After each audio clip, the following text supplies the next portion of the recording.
There are so many different options when it comes to the focal point that you can use in a container.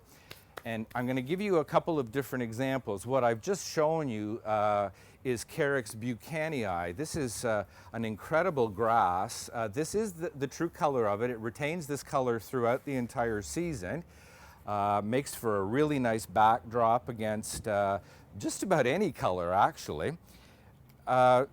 Something else that can work really well in a container like this is Pennisetum rubrum, or purple fountain grass. Creates beautiful pink plumes throughout the entire summer, has that really sort of a nice burgundy tone to it, and it will give you that sort of nice dramatic sort of an effect when it comes to height. So, I mean, there's nothing to say that you can't use your traditional form of Dracaena, which a lot of people still like using as a focal point in a container.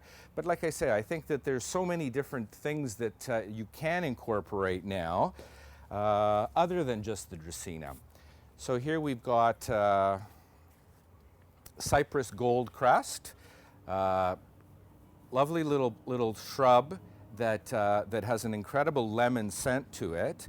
And again, it can create a really nice focal point in a container. Here we've got, well, there's so many of them to choose from. Here we've got ornamental millet, which is really very attractive as well in terms of its leaf color. And then it also does produce a plume.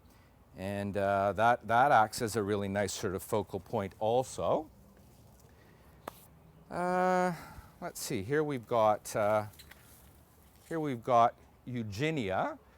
This is Eugenia in a topiary form, and again, this is the type of thing that can kind of create a slightly more formal type of look in your garden or in your container. It does need to be sort of clipped back occasionally during the course of the summer. It does produce a small sort of nondescript white flower, but grown predominantly for its sort of topiary effect. So that's Eugenia. And here we have dappled willow. This is a standard form of dappled willow, which I think is amazing. I think it's got incredible color to it.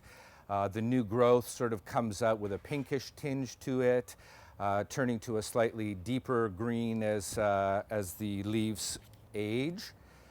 So again, you can see that something like that could work quite nicely as a center. We've also got Miscanthus morning light, which is an ornamental grass, very wispy, sort of has a white tinge to it. It has that sort of fountain kind of cascading effect to it, so it's upright and then it sort of cascades outward. Again, another really great idea, I think, as far as a center for any sort of a container. This is corkscrew rush. You'll see that it has a combination of twisted leaves and straight leaves. Really nice sort of a focal point, again, that could be used in your container, underplanted quite nicely. A lot of people like the look of the cordyline red star is this particular variety. And a little trick, as opposed to just using it as one form, as sort of using it as a Dracaena, what I like to do is I would take 2 or 3 of them and cluster them together, and you end up with a really nice sort of a grassy effect.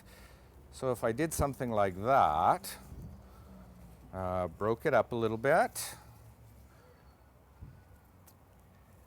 you'll see that sort of a nice full grassy effect that you're able to create with that. And again, because of the color of the leaf, you're able to, it contrasts really nicely with pinks and with oranges and a multitude of different colors. But all I really wanted to do was point out to you that there are so many different types of focal points nowadays that are available in a container. You can even go as far as using something like a a Japanese maple. This is something, depending on the region that you're in, could either be left in the container, or it would have to be removed and put into a garage or a shed to winter over. But I mean, talk about a spectacular form and overall sort of a look that you can achieve from something like that.